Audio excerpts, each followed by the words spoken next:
question is not only just for you, but also for Lou. Mikey mentioned the fact that, you know, he's able to make 140 or continue to fight at 140.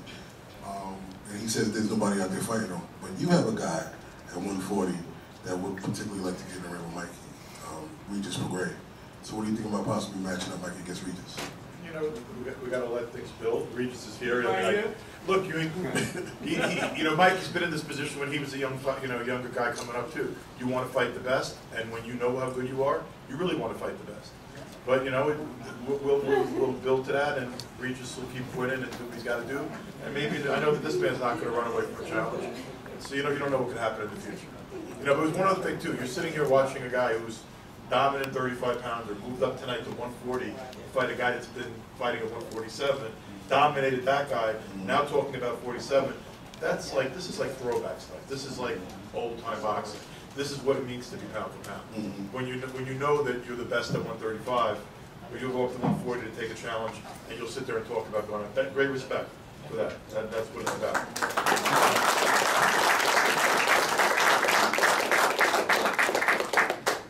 Coach Anthony here with Behind the Gloves. Now, Mikey, there was a lot of build up to this fight. You know, Adrien was doing a lot of talking. Were you surprised on how you dominated? I mean, I see from the first round you went out there. You set the pace. You went to the body. Were you surprised how you were able to dominate the fight? Well, like I said, we had a great training camp. You know, and I had great sparring partners to work on different game plans. And although he started off using, you know, the jab and then trying to, you know, use his footwork and a lot of head movement, and, you know, we knew he was going to slow down once I started picking up the work rate. And I started landing some jabs, started connecting. I found my distance and my range that was, you know, the most effective thing. And I keep telling everybody, you know, the timing beats speed. And I think I had a better timing, better range. I was in control. Whenever he wanted to step on the gas and come on the attack, I was just one step behind him and he wasn't able to touch me. And when I wanted to put on a little bit of pressure, just a little bit, I took a small little step forward and was able to land a jab or a straight right hand, just enough to keep him, you know, on that defensive side.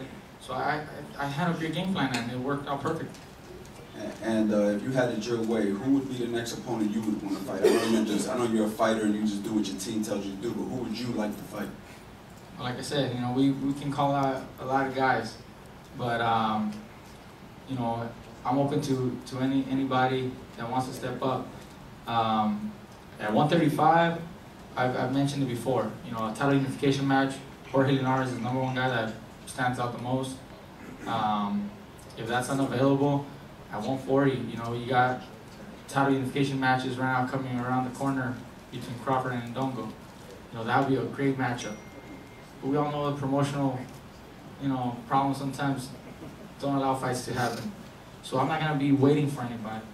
You know, I think look at the turnout tonight and look at the media and everybody more buzz about my fight with Adrien Broner than people are talking about Crawford and Ndongo. No disrespect to the champions, but let's just make it, you know, be honest. You know, and I'm not going to be waiting for someone that the promoter might not be willing to work with. You know, if that's unavailable, then I'm looking at other options, even 140 or even, like I said, even 147. And I'll say something because Mikey won't say it. Mikey's not a guy who does what his team says to do. You know, Mikey didn't spend 2.5 years, you know, in a lawsuit to do what his team says to do. Mikey doesn't talk like this, so I'll say for him. You know, Mikey makes his own decisions. He runs his own career. You know, and that's what he waited 2.5 long years to do. So at this point, you know, we'll all sit down, but you know, who Mikey wants to fight is the guy that he'll fight. Mikey, what did you think about his power? Well, you know, I felt the fight size advantage. Maybe he was a little heavier, but honestly, I didn't feel the power. He landed a few shots, but nothing really hurt me. I knew he let his hands go to the body. You know, some good hard shots, but not enough to hurt me. I don't know. I didn't get caught clean and effective either. I mean, if I would have got caught with something really solid, then maybe I would have said, you know, fuck, I felt the power, but I wasn't caught effective like that. So honestly, I didn't feel the power. Mikey back here. Congratulations on the win. One of the best fighters in the world is you. One of the other best fighters in the world is Lomachenko. He's fighting in a couple of days. You two together probably is one of the best fights in boxing. What do you think about fighting Lomachenko despite the promotional? Listen, I think that would be a great matchup based on styles. I hear he is willing to fight me and has mentioned that he wants to fight me. His manager reached out to my brother asking, maybe we can build that fight up. But I don't see him making the move up to 135. He's fighting a guy at 130 who just came out from a loss at 126. I mean, that doesn't show me he wants to move up to 35. If you're serious about it, like I said, they can come, give us a phone call. We can bring them on to Showtime. We can definitely have those discussions. I think it would be a great matchup at 135. I ain't coming down to nobody. I'm not gonna wait for anybody either. That might be Scott Kelly with the punchline. What do you think about the possibility of the winner of Conor McGregor and Floyd Mayweather? You guys move your training camp. Hey, why not? I mean, hey, at this point, like I said, I'm open to any options. And if they're serious about that, I'll take on that fight too. Right here, Mikey, Terrell, 5'360. You're in a confusing situation. Where are you at? Right here, okay. Linares has the Diamond Championship at 135. Correct? Well, okay, to clarify some of that, okay. He held the WBC lightweight title until he was out for injuries, which forced him to vacate the title that Dejan Sladikanen picked up. When he returned, the WBC granted him the status of emeritus champion, and he holding the WBC diamond title, which is basically like a mandatory position to fight me. If you really want to clarify, he didn't want to fight Dejan. He didn't want to fight Dejan. He didn't want that fight. He didn't want the fight. I mean, he ran away from that fight, and then, I know this because I promote Dejan, and then this man demolished Dejan. So, I mean, honestly, Linares didn't want that fight, and I'm sure Linares isn't really aching to fight him either. But now you are technically that Diamond Championship. You're technically Terrence Crawford's mandatory, correct? That could be depending on the guidelines that WBC puts out. What they normally do is they give a voluntary optional match. So I would have an optional if I wanted to fight somebody else. Crawford would have a voluntary matchup, if you wanted to hold the title or not, and then eventually they match each other up. Yeah. Mikey, Joseph Correa, Front Proof Media, right here. Where am I at? Right here. Okay, gotcha. Congratulations on an impressive win tonight. Thank you. I noticed early in the fight you were using a lot of feints. Was that something that you game planned for to kind of put him on the defensive, or was it something he was showing you, and was there anything that he did that surprised you in the fight? Well, I kind of figured out and realized that he was waiting to counter me. So if I just extended a jab, he would probably counter with an overhand right. So I would feint him to try to make him, counter, or try to, bait him to throw his right, and maybe I can counter him in return. So it was a lot of feint to try to confuse him a little, and it seemed to work. Sometimes I landed the jab, sometimes I would just feint. It was just part of the game plan to keep him guessing and keep him, on a little bit more on the defensive side. Did he surprise you with anything? Not really. We knew he was, fast and able to counter. Normally he's very good at countering also with an uppercut when you're very close on the inside, but that's why we weren't close on the inside. We didn't give him that opportunity. The overhand right, he landed a couple times after my jab, but we were expecting that. But even those were not flush. I was able to kind of, step aside just enough to avoid a solid, right hand from him. Thank you. Mikey, when you were out for 2 years, a certain TV network told you no one cares about you. How does it feel now where people do care? 2.5 years off, and there was a lot of questions.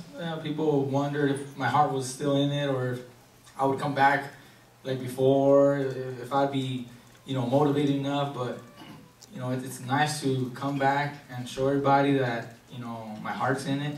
I'm hungrier than ever. I'm probably better than ever. and you know, you can see the results. You know, it was a great crowd, great outcome. A lot of fans came out to support. All the media was out here, so you know, I think that tells whoever had doubts, you know, shows them, you know, that we're back and you know, we're ready to take over. Mike, BrooklynFights.com, take your quarter.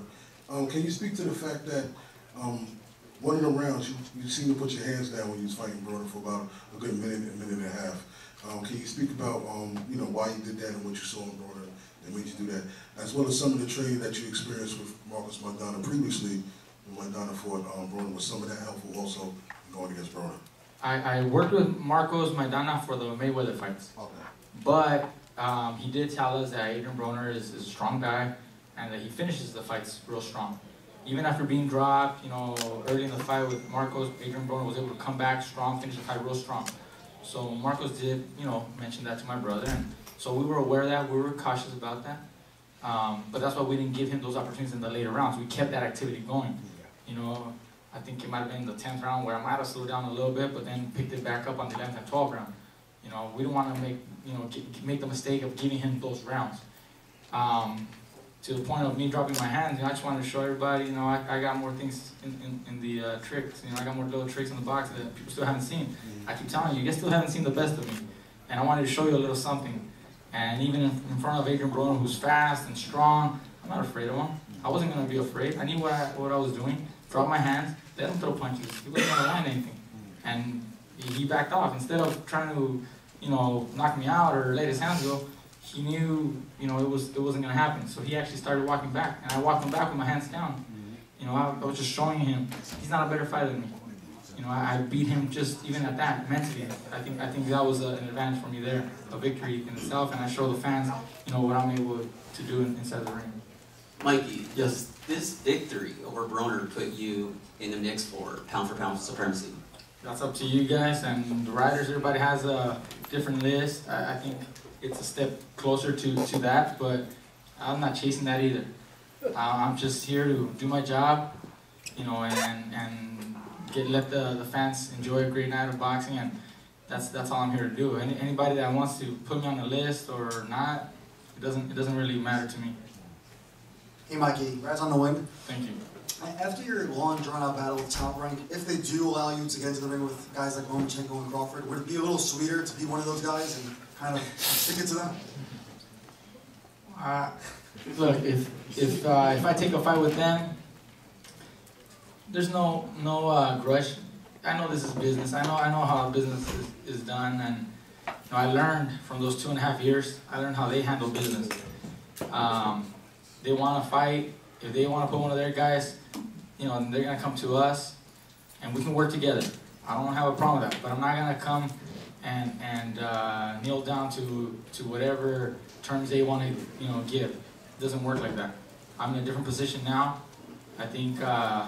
You know, these last few fights show, you know, the fighter that I am, and not necessarily that it would be a, you know, sweeter victory for that reason, but I think you know, just showing the fans that I'm a better fighter than those fighters that you mentioned who are held up here, you know, and me beating those kind of guys, that's a victory there. Not who's promoting them or who's promoting the show.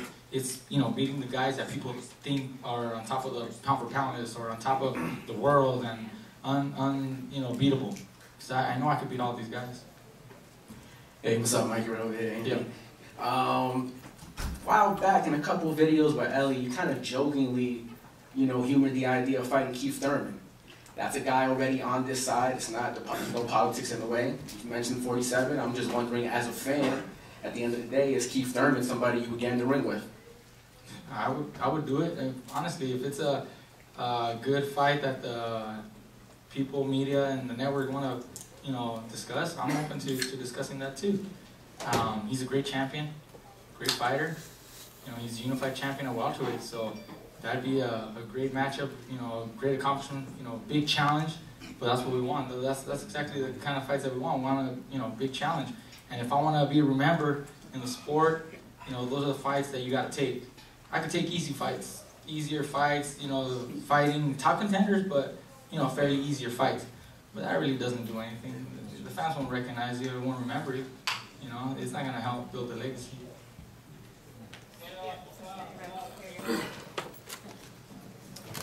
Congratulations on the win, Mikey. Thank you. You had to know that you were given a pretty confident salute with the glove at the end of every round. I'm sure you thought you were up pretty wide at the end. Going through those last 3 or 4 rounds, and maybe you hit on it earlier about the uppercut, but did you think there was any extra gear, anything that that Broner could get to upset what you had going on? It was, I think, maybe the 9th or 10th round where my brother kind of warned me, and we expected Broner to finish strong. Like I said, he finished other fights real strong, so my brother kind of told me in the corner, look, he's losing the fight. They're going to send him with everything he's got. They're going to send Adrien to try to knock you out, try to, back you up and beat you up like that because he's losing, and he's got no other option. But I didn't give him that opportunity because I kept working behind my jab, kept circling around him. At that point, I wasn't even looking for a knockout because y'all don't need it. You don't need the knockout. You don't need to be brawling with Adrien Broner like other fighters like Marcos or Sean Porter. I was able to box. I was expecting him to come more aggressive in those last rounds, but I was able to pick it up that little bit more. My activity was just a little bit, faster and better than he was, and I didn't give him that opportunity. Were you aware of how the crowd kind of shifted over the course of the fight, and towards the end of it, it seemed like the house was totally pro Mikey? You had I think it was like a 50-50 there. He had a lot of fans too. So I don't let the fans affect my performance or get in in my head and in any way affect my fight and my game plan. But at the end, I think everybody appreciates a good boxing display of boxing, and then they can appreciate what I did in the ring, and maybe I won some more fans tonight. Go ahead. If you fight one more time before the end of the year and you get another big win, I would say that you're in the running for Fighter of the Year. Is that something you care about or think about as you pick your next fight? I would love to fight another fight before the end of the year. I hope I can get another date. I really, really want to get another date. Being 2.5 years off, like I said, I want to come back and I don't want to waste any more time.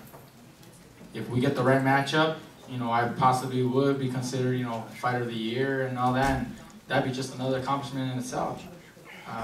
It's not my goal. It's not my primary goal right now. But if I'm able to accomplish that too, well, that'd be one hell of a year for me.